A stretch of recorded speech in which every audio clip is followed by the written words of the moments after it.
Well, good morning to everyone. Mr. President, Michael, thank you for the invitation. It's a pleasure to be here with you.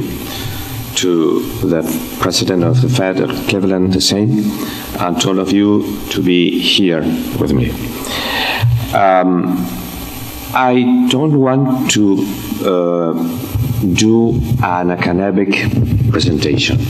On the contrary, I will try to do a colloquial exposition about this.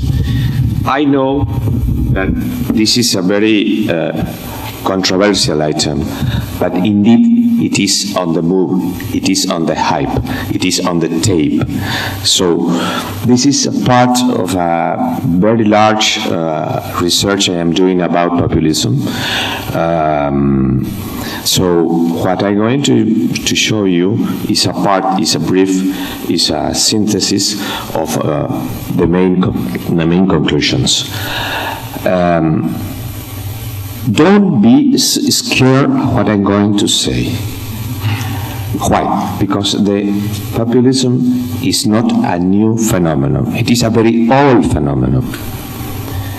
And you know, when people now start talking about populism, they get a little bit afraid, they threaten, they are a little bit confused, but everything has its own decodification. Populism can be perfectly decodificated, and the secret here is to assume that there are trends of populisms in many countries, and we have a great effort in front of us to describe it, to know it, and of course to accept it. And always in a crisis there is a great opportunity. So have this in mind along my presentation. Take some seconds to read this introduction. What I was saying is that the populism is not new. The first populist in history is Nero in the Roman Republic. And what is populism? Because many people say A is a populist, B is a populist. No. Populism is a culture. Is a culture. It is the anti-politics to take power. And the anti-politics has there is a close relationship within the emotional trends of the leader. So it is not a mathematical equation. It is emotional. And as emotional thing, it is ruled that our right part of our brain, the left part is rational, mathematical. The right part is emotional. So a populist leader is not a dictator, but he's at a very close step to the transform itself along the time. We have many examples. Maduro, for example, in Venezuela. He started being a great aide of General Chavez. Many people thought, well, with the death of General Chavez, he is going to be a populist. However, now he has the same original sin of many populists. They became a dictator. And finally, as I said, this presentation is a brief of the actual trends. Now, is coming a change? Yes. Is coming a change. We are at the door of new paradigms. I took this picture in front of the Chicago Mercantile Exchange in October of 2008, in the middle of the crisis. This poor man only perceived an emotional sensation. A change is coming. I took myself this picture. And I think it's very representative of that moment and in this moment. This historic empirical evidence shows that after great economic crisis, like the 30s, there are disruptive social, political, and institutional movements that emerge in several societies. Many of them, of all these imbalances, were resolved by wars. But this is not the case now, in the century 21. There are no wars. So the societies have found new ways of, let's see, to transmit to the leaders, to the political casta, their thoughts, their emotional arguments, their complaints about that. And this is the escape valve. Now, here appears the leader. But first of all, we have to do a very short brief of how healthy are the democratic pillars where the populist attacks like a virus. First of all, institutions, public and private, good institutions. That's very important in a country to have good and very healthy institution, either private and public. The rule of law. This is, you know, the most important thing. And the rule of law is the contract respectfulness. I have been in Argentina when Argentina entered the default and where all the contracts were broken, and they were broken from the night to the day in question of hours. It is terrific. I never thought in my life that the contracts of, for example, telephone systems, electrical systems, water systems, and the contract between the people. When you vote, you are establishing a contract between the government you are choosing and what are your aspirations, your willingness. That is a contract, you know? And when the politicians broke that, you are in problem. You are in serious problem. Real democracy, three powers: executive power, parliament, and independence, justice, civil and public rights. The other one, education, formation and training. The populace need ignorance. The correlation between ignorance and the populism is directly. But education doesn't mean, okay, you know, Paris is the capital of France. No, that is not education. Not education.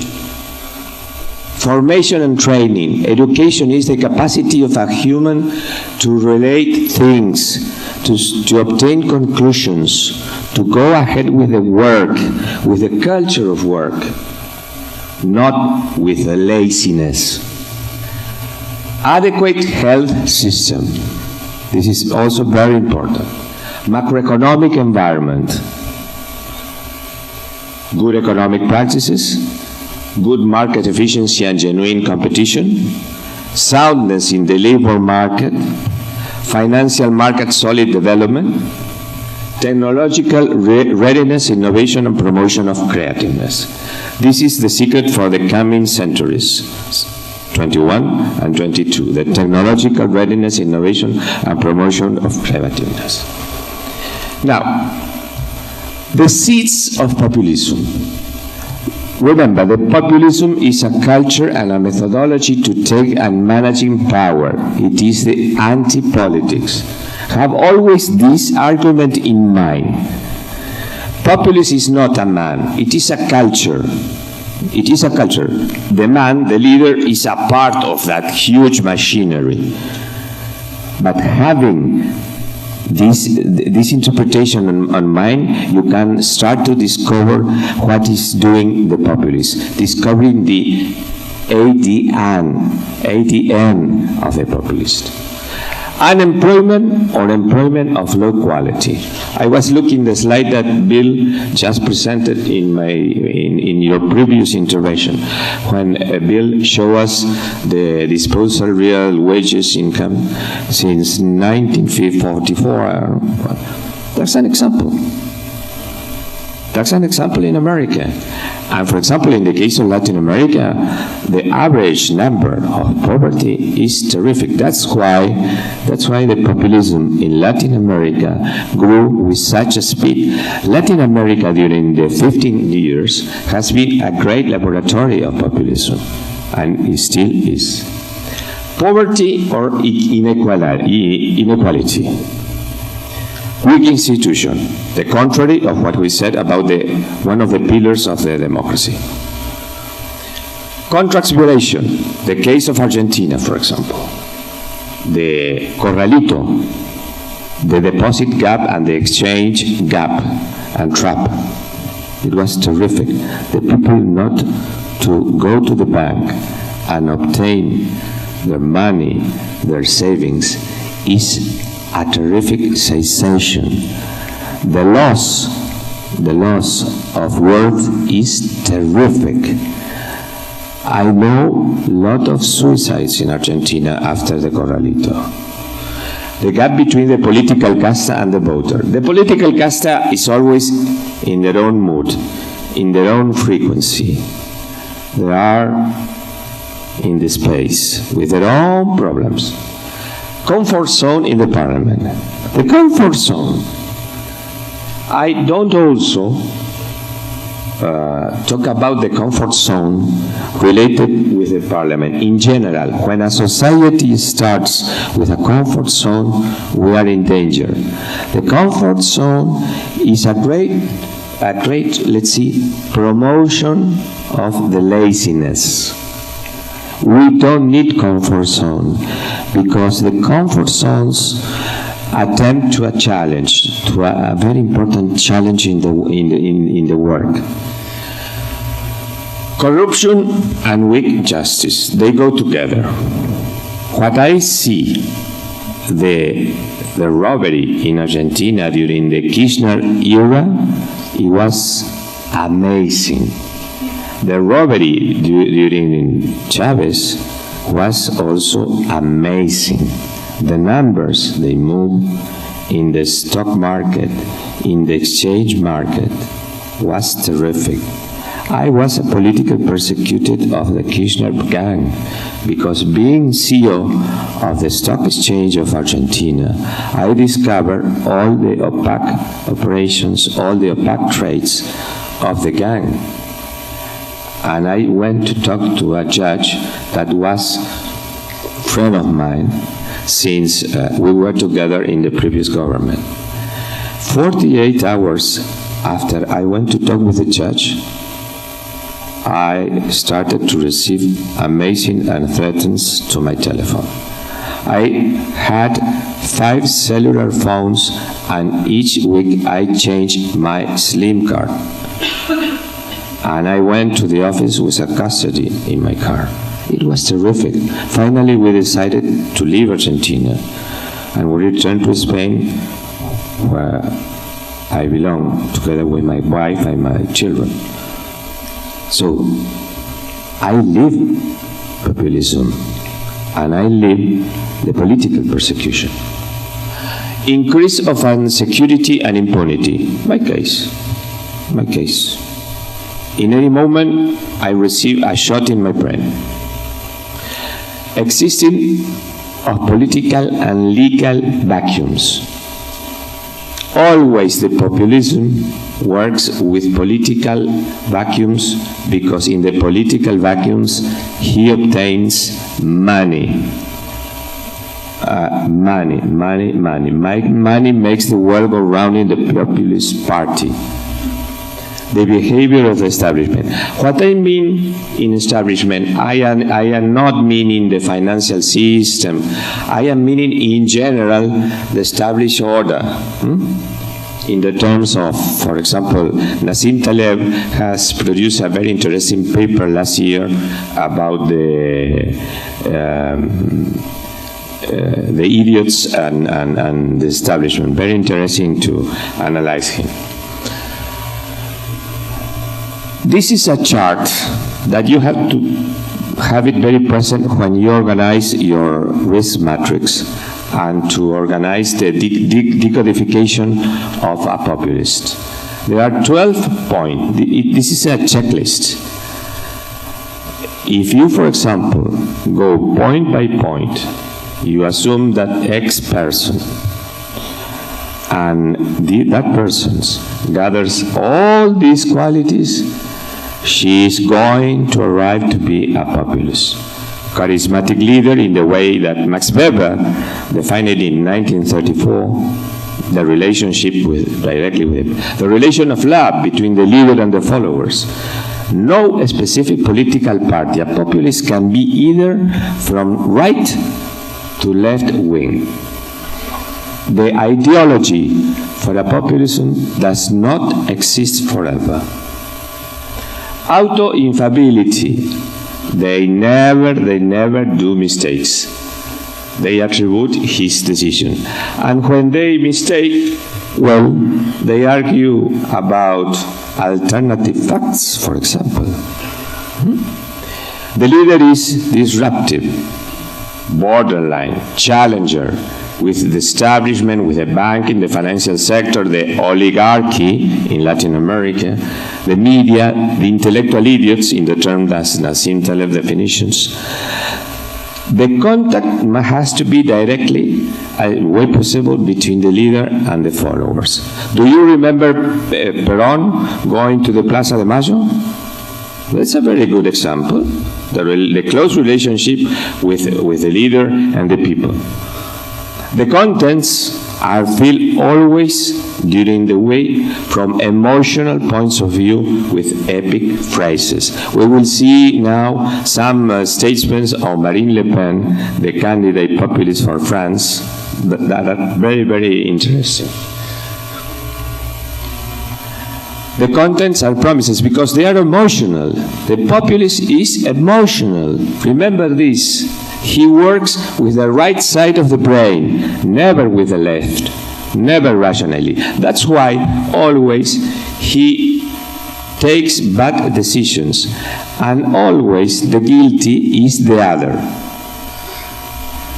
For example, they always look for the popular adoration and happiness. They always use good words referring to the followers. And they always need a set of enemies to save the followers. The famous fallacies. The other day, I was looking to some statement of Stephen Miller, the advisor to the president of the US. They were really amazing, because being a man that was born in Santa Monica in a very liberal situation, the way he spoke with the hate,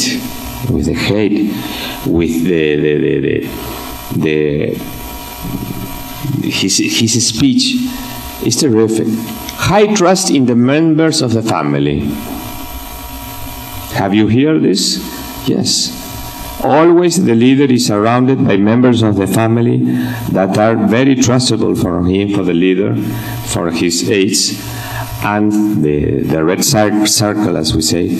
And this is entourage inspire trust among the followers. That means that when the followers see that the leader surround with the family, with a member of the family, as I say, with a gang, the follower trusts in the family, because the leader trusts also in that family. And the family is the first one in defend the leader. And the leader, of course, for the leader, the ideologies has that only matter followers' welfare, no matter in what way. The leader needs a high dosage of energy. That's true. The energy is the machine that go ahead with the impulse of the leader. And of course, the screenplay. The screenplay, like a picture, like a movie, is essential for the populist, because they always have to do a story of everything that works as a roadmap of his act. Here starts all the iconoclastic symbols. the flags, the songs, the advertising, etc., etc. The screenplay is broadcasted heavily through social media networks and mainly Facebook. This is very important. Let's stop here a little minute. Why? If you, for example, see the company that helped Mr. Trump carrying out his campaign, Cambridge Analytica. Cambridge Analytica work with the Brexiters in the UK.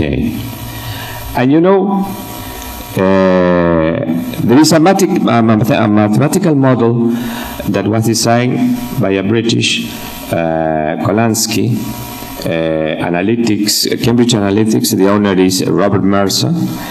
And this model that works with big data have a very complicated algorithm that relate all the data that is contained in Facebook mainly and other social networks. And for example, President Obama used a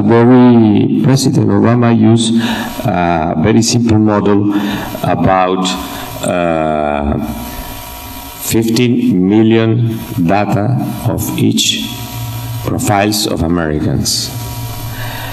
Mr. Trump used 250 profiles of each American to obtain the main conclusions through the famous like or unlike of Facebook. He was really intelligent to choose this company and the work they have done. Very, very, very intelligent.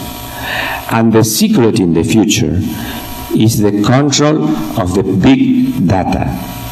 The big data in the world is growing at a speed brutal.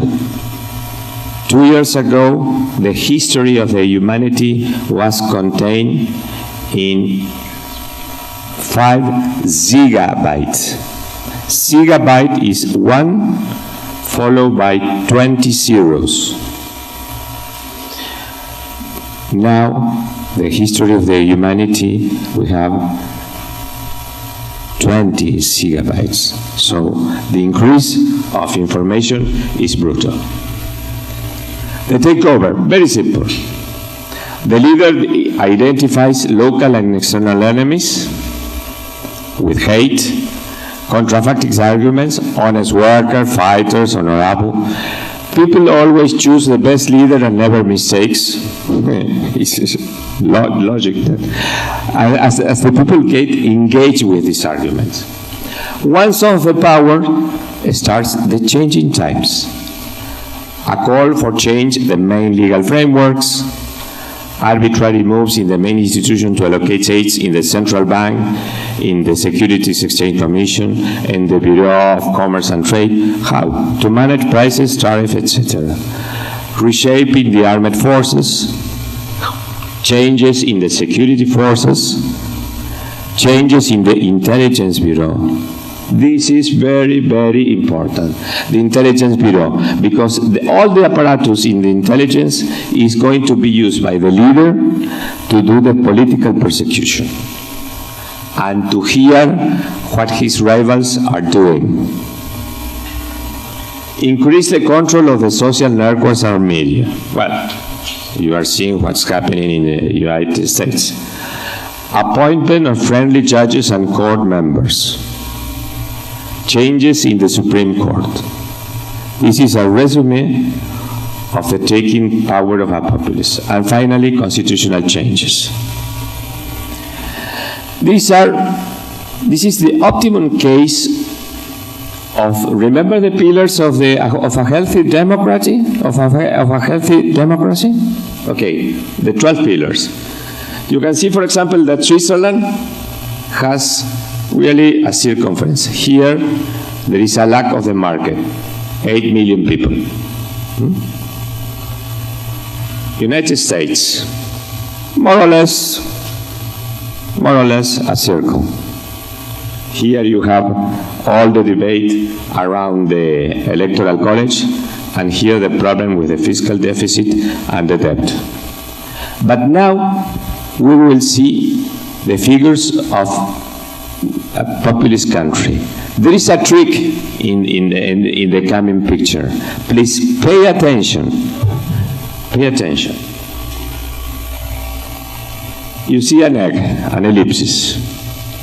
But also, the trick is that I have to change the scale. 7, 6. Why? Because the first pillar are the institutions. The institutions are always undermined, and this is the great handicap for a populism. This is after the Kirchner era in Argentina. You see, either Argentina and Venezuela, Argentina, the figure is exactly the same. But this picture is after the Kirchner era. So, you see there the lack of institution, infrastructure, macroeconomic environment. To recompose Argentina to the statement of a half-developed country, you need 15 years. 15 years. And to reduce the actual 40% of inflation after washing the brains, you need 25 years. Imagine Venezuela with hyperinflation. This is the chart comparison. And sorry. A very brief macroeconomics of populism. Fiscal revenues. Oh, sorry.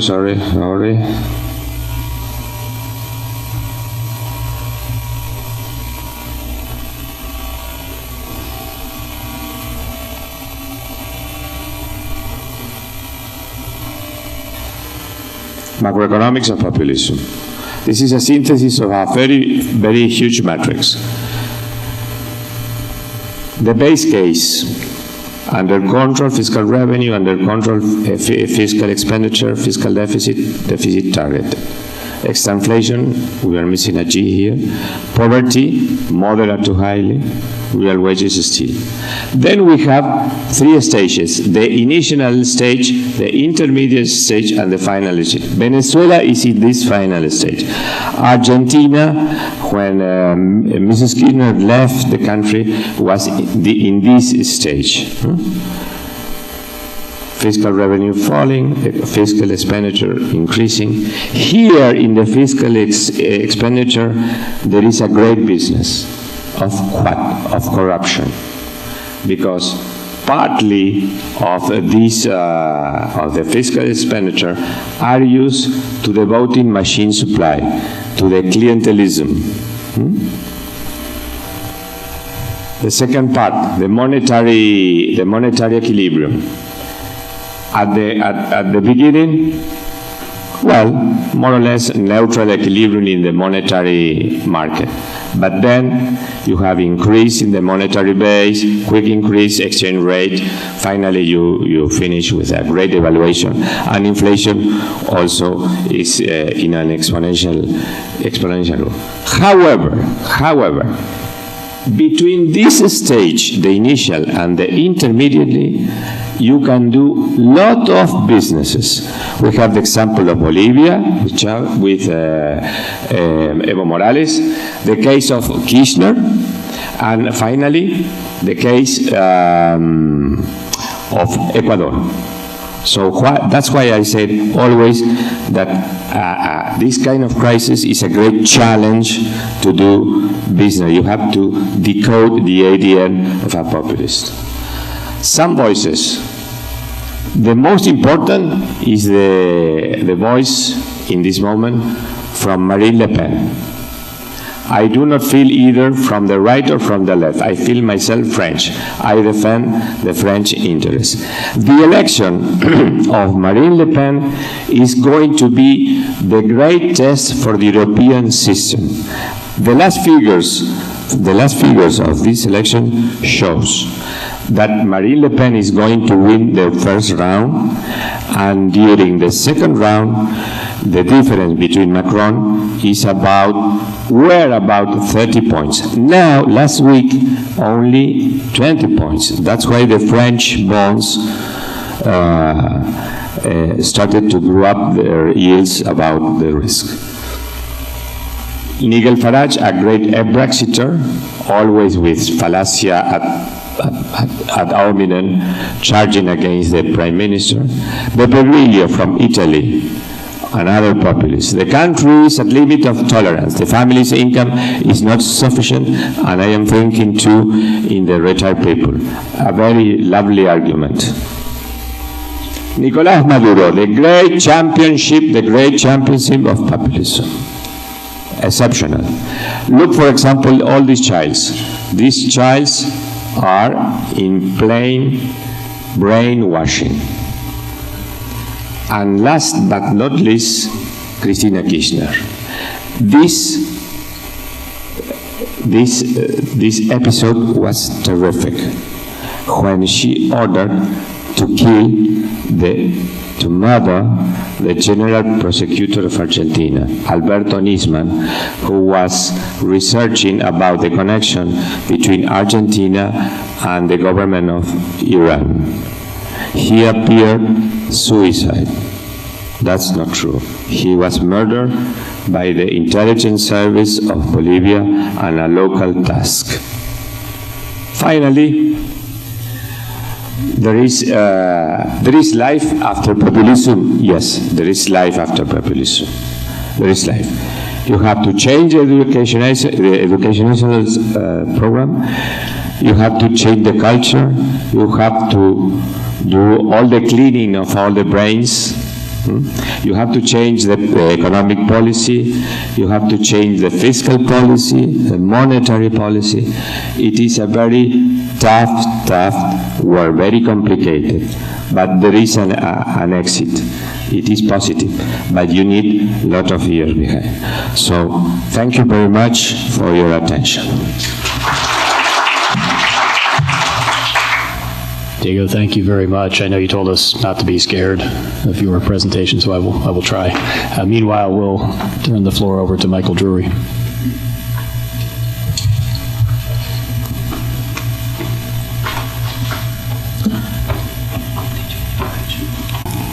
Okay, we'll get my slides up here. I'm going to talk about China.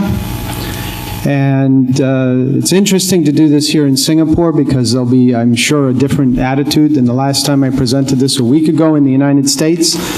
In the United States, the Chinese recovery, the Chinese cycle is invisible. It does not exist because they're not allowed to have one because everything about China is so negatively constructed that people miss a lot of what's been going on. This is the world economy, you know. Everybody's turning up a little bit. Things are getting better. It's not great, but it's better. China's the red. China's not contributing, right? I mean, it's not doing anything. At least that's what the numbers say. But that's not the way I view the world. The Chinese GDP, you know, they say it's flat, the red line here. They always say it's flat. They say it never changes. But the interesting thing about that chart is not the red line, it's the blue line. The blue line is nominal Chinese GDP, and it's starting to turn up.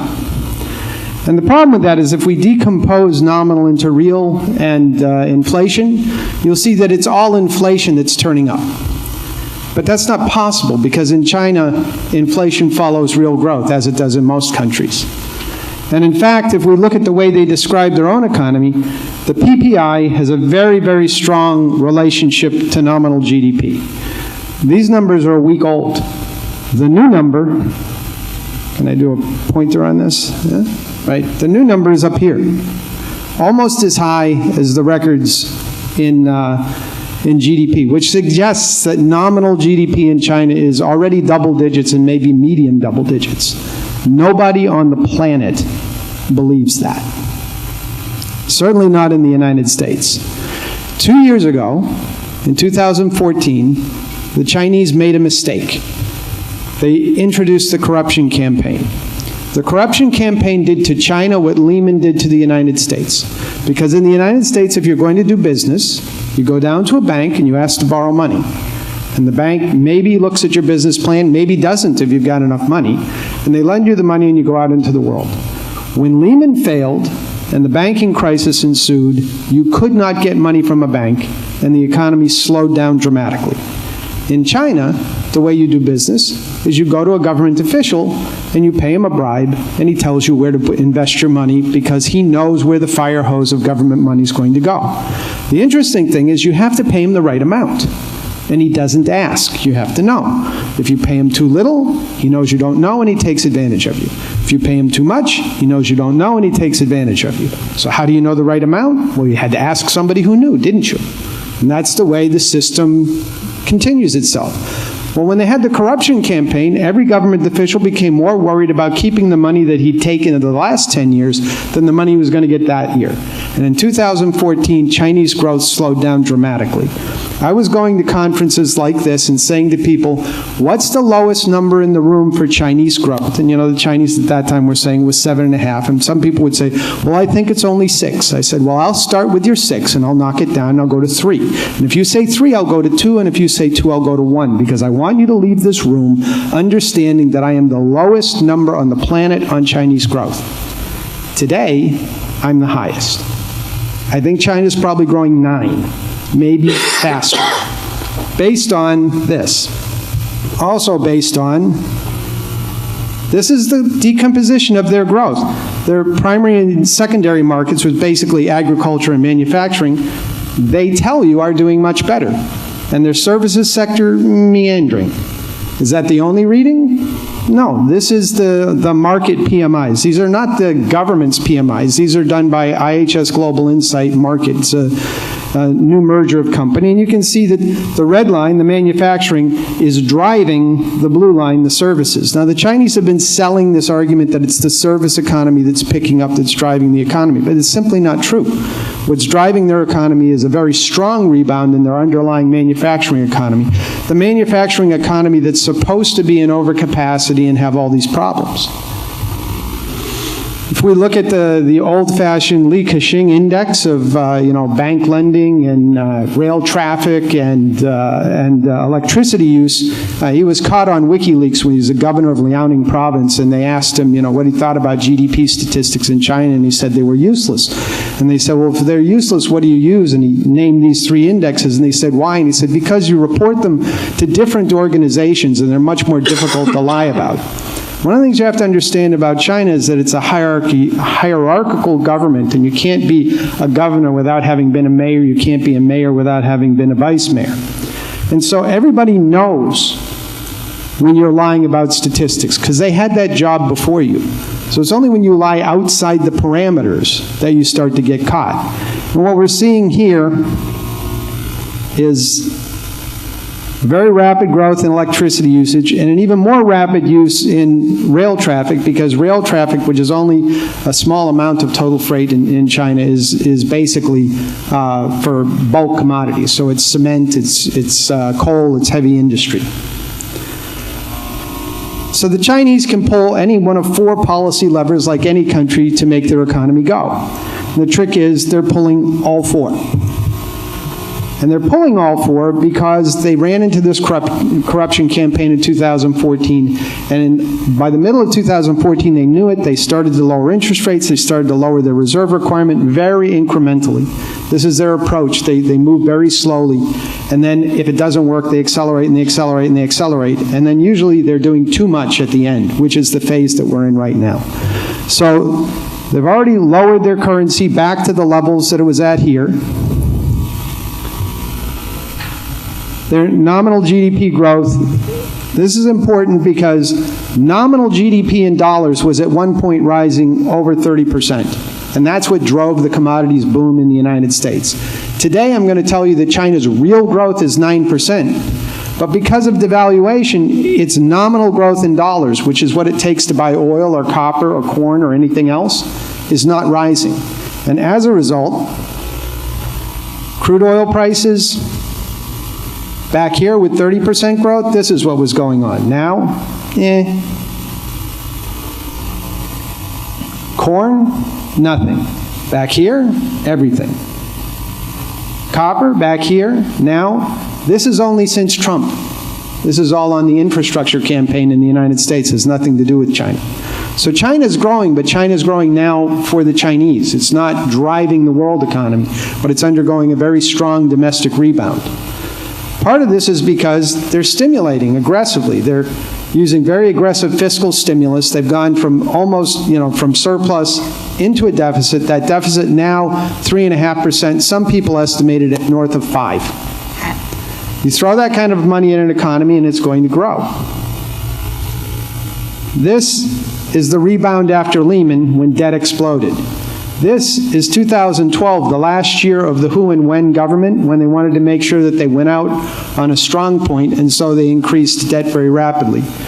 This is now, this is an increase in debt, but it's nothing like these last two episodes. So everybody who tells you that there's a debt problem in China and that they can't add any more debt, sit and watch.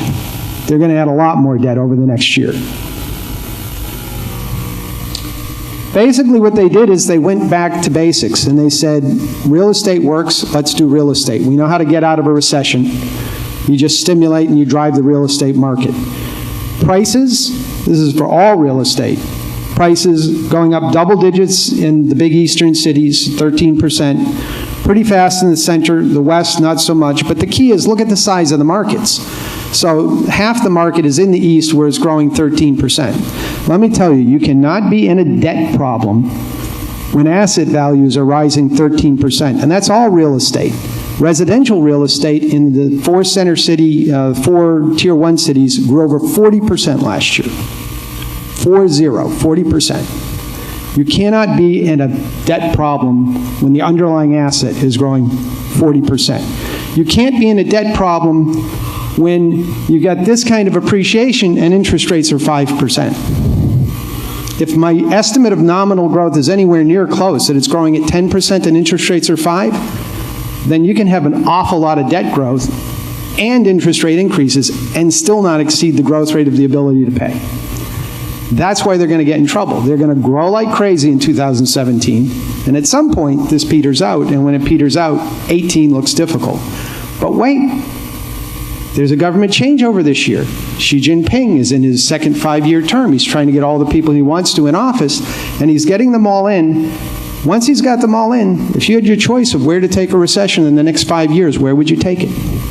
So you take it in 2018, and that's probably what's going to happen. So you're in a boom-bust cycle. You had a recession in 14, you had moderate growth and lots of stimulus in 15.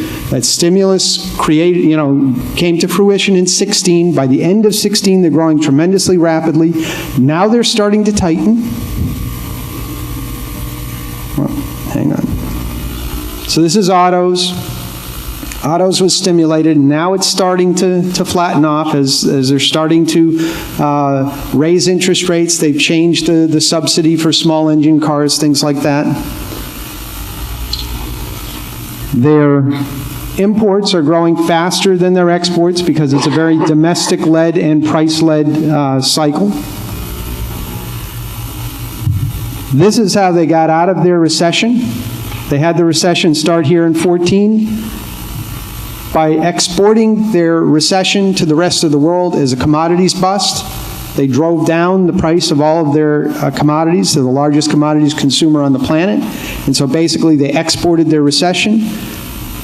Their trade surplus exploded. That's starting to go away now. So they're starting to lose momentum. They're past the top, past the peak, and now they have to worry about the back end of the cycle. In the United States, the thing that most people worry about is the fact that the Chinese only have $3 trillion in FX reserves.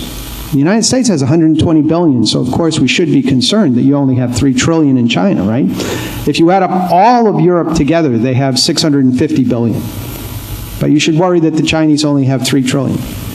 It's insane, but it's the main thing that U.S. markets worry about because it has to do with FX rates. It has to do with foreign exchange.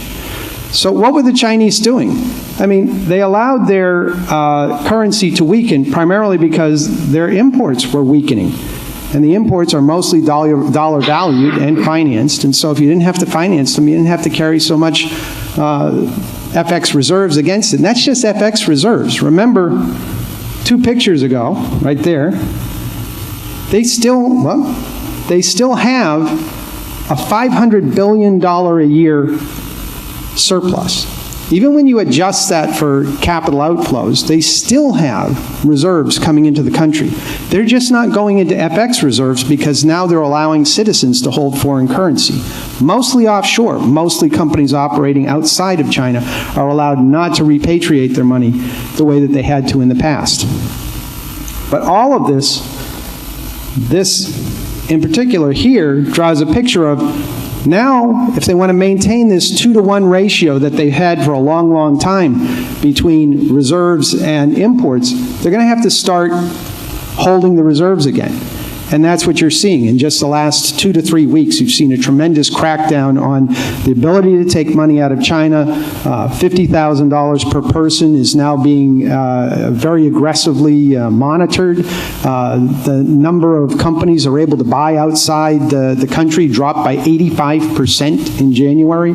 So they're starting to crack down so that they can keep these reserves and maintain this ratio because they see their imports going back up. But all of this speaks to me of a cycle that was at rock bottom in 2014, accelerating in 15 into 16, peaks out in early 17, crashes in 18. Kind of like a normal 4-year cycle that you see in a manufacturing economy in the United States in the 1950s, or in Europe in the 1960s, or in Japan and Korea in the 1970s. Very, very traditional. Very, very ignored pretty much everywhere in the world. I think that, boom in 17 makes everything look fine globally, helps Europe grow a little bit, helps the United States continue to grow a little bit, and then another crash in 18, you got to be worried. I work for a commodities trading firm, agricultural commodities trading. We're a little nervous about 18 and what it means when the Chinese have another recession, and how'd they get out of the last one? They exported it to the commodities producers and drove down prices. So I don't think we're at the end of the commodity cycle at all. I think there's still more downtime there. You're in a boom right now, but I think in 18 you got to worry. So that's my story, and I'm sticking to it. Happy to take questions for me or Diego. Thank you, Michael. Why don't we go right to the audience in the interest of time? Are there questions for the panel?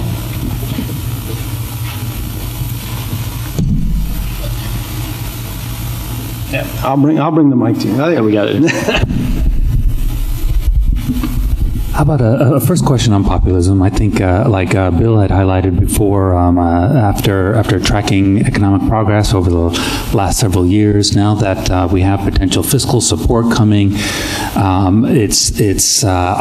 we've been positioning portfolios to be more pro-equity in this type of world. But quite honestly, as I watch Trump daily, as a leader, and seeing where I've placed my investments, essentially riding on this leader, I have nervousness every day, and I guess maybe my first question to Diego is, as I track this, and as I looked at your pillars of democracy, and I am concerned about the breakdown of the way institutions should be working, but the framework, and I think you had some question marks in terms of the macroeconomic framework, but actually, my view has been that the fact that gridlock has ended, and you have both sides of Congress and the presidency actually working to stimulate the economy, that's been very reassuring to the way I perceive the outlook.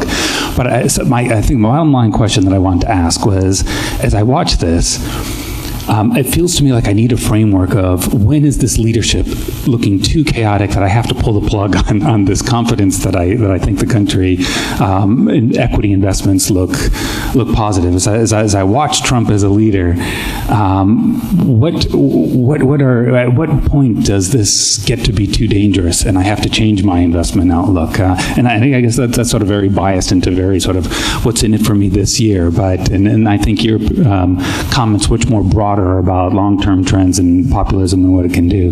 But if I boiled it down to that, I think my question is, what should we be looking out for as we watch the political progress over, say, the next 6 months, that maybe this is getting too dangerous, this is getting too much of a breakdown in organization and leadership?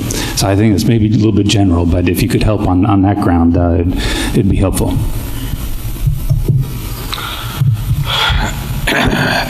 Well, it is a very long question. The fiscal expenditure for a populist is a very, let's say, is the gem of the treasury, because he not also do politics through the political, through his screenplay and the fiscal deficit and expenditures, but also go ahead with public works. So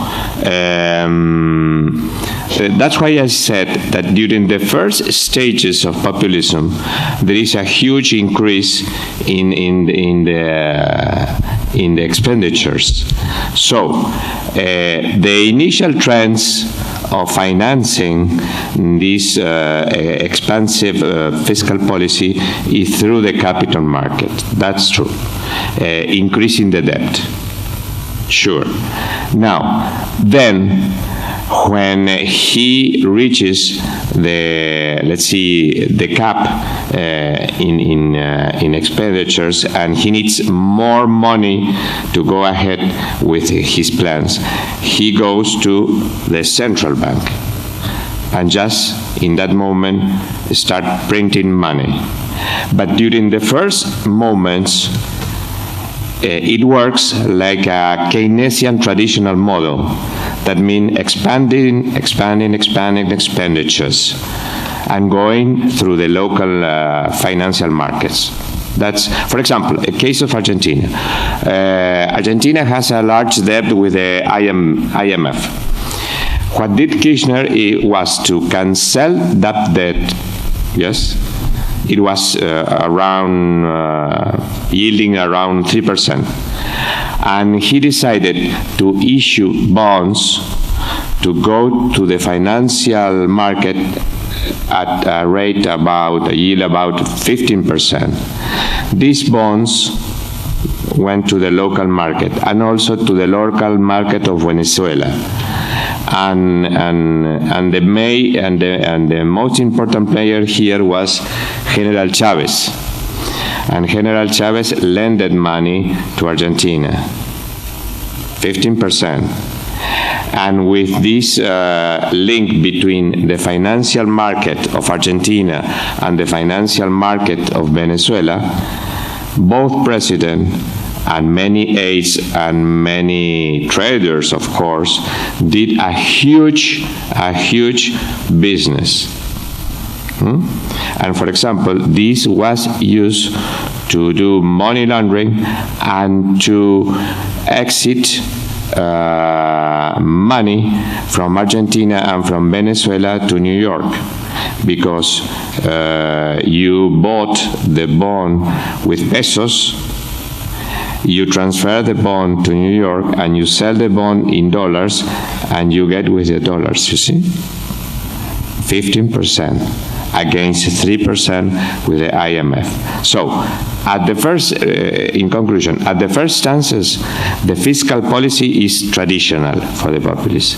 But then, his needs is so great that he has to go to the central bank to print money, to ask for money. Okay?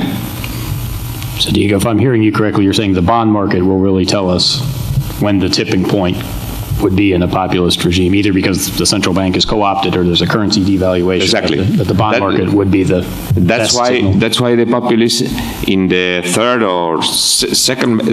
stage, or maybe fourth stage, he needs aides in the board of the central bank that approve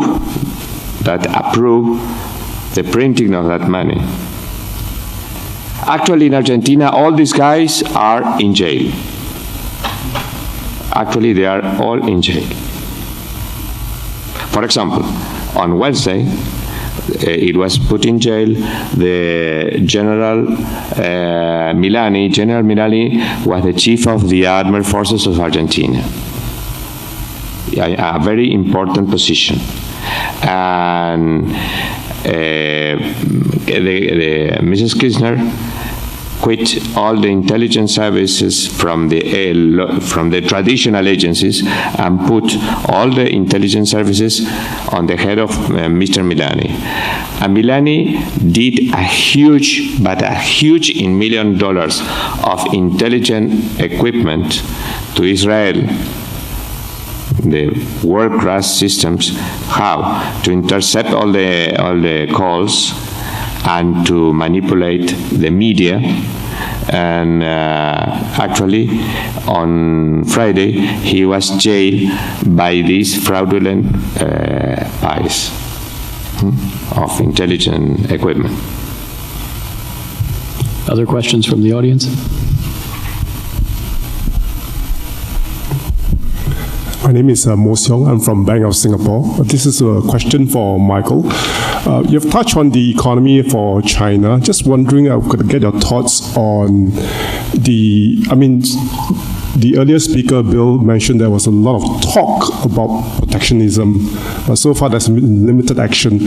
So I was wondering whether I can get your thoughts on, how real is the talk and how much of that talk would translate into action and how that will impact on the China. Also related to the question of politics, how do you see the tension between U.S. and China playing out, especially in terms of the geopolitics for this region? So the Trump administration has made it pretty clear that trade deficits is their measure of inequality, and so Mexico and China are the two major targets of changes in policy. We've already seen the change in policy with regards to Mexico in that he both, has walked away from TPP, which included Mexico, and he's talking about renegotiating NAFTA, which obviously includes Mexico. We don't have those kind of relationships with China, so we can't walk away from them. It's interesting that he has not yet named China as a currency manipulator, and that's in part because the entire economics world is explaining to him that when you're trying to keep your currency stronger than it would weaken if you were not manipulating it, that's not really the time to call them a currency manipulator. They were up until 14, but they're not now. So that's part of the reason that he's backed off, but they are talking now, at least what I hear they're saying is that they're going to allow companies, they're going to call anyone who runs a trade deficit or anyone who runs a trade surplus with the United States, they're going to call that currency manipulation and allow you to bring cases individually as companies under the U.S. courts to seek damages against specific companies, which in China would all be state-owned, but in the rest of the world wouldn't. So it's going to become a point of contention over the next year. Again, I don't think it's a 17 issue, but I think it's a big 18 issue, and that's why, go with the flow this year, worry like hell next year. And there's a tipping point in there, and I don't know where it is you go from 17 into 18, where you need to be ahead of the curve on when the markets are going to change their minds about this whole thing. Additional questions? Yeah, any more questions? I would like to make an additional... Sure. Okay. Sorry, but I want to return a little bit with the question about the fiscal expenditure. I was finishing a chart about the fiscal expenditure in Argentina since the beginning of the century, of the past century up to now, measured in pesos, in dollars, in constant pesos, in constant dollars, in PPP power in dollars, and it is records of the economic history. And one of the problems of the actual President Macri, is how to reduce the expenditures, because he's having a very a very situation of high taxes to stop inflation, to balance the deficit, and the country is not starting to grow. And why he is refusing to cut the fiscal expenditure? Because, cutting the fiscal expenditure is always politically complicated. You have to increase the prices of the utilities. You have to kick off all the people that is living of the public expenditure. It's very difficult. And the president has chosen the gradualist